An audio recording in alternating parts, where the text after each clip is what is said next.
25 বছরের ক্যারিয়ারে প্রথমবার হিন্দি গানে ঠোঁট মেলালেন মেগাস্টার শাকিব খান।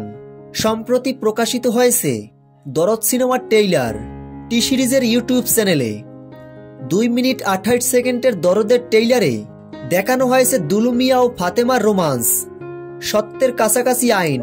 দুলু মিয়া আদতে কি প্রেমিক নাকি খুনি জানতে হলে অপেক্ষা করতে হবে 15 নভেম্বর পর্যন্ত। ফাতিমা, তুমি ভুল বুঝতেছো। সবাইকে ডেকে বলে দেবো তুমি আমার সারপ্রাইজকে খুন করেছো। জানা গেছে দেশের প্রায় 81টি সিনেমা হলে দরদ সিনেমাটি মুক্তি পেয়েছে। তবে নির্মাতা অনন্য মামুন একটা পোস্টে লিখেছেন, দেশে 81টি হল কনফার্ম, তবে হল সংখ্যা 100 ছাড়িয়ে যাবার সম্ভাবনা বেশি। এখনো 15 নভেম্বরের 2 দিন বাকি আছে, ঈদ ছাড়াই ঈদ। তো ভিউয়ার্স, দরদ সিনেমার রহস্য নিয়ে আপনাদের কাছে কি মনে হয় কমেন্টে জানিয়ে ফেলুন আপনাদের মূল্যবান মতামত। দরদের সকল আপডেট ভিডিও সবার আগে পেতে ভিডিওটিতে একটা লাইক দিয়ে আমাদের পাশে থাকুন।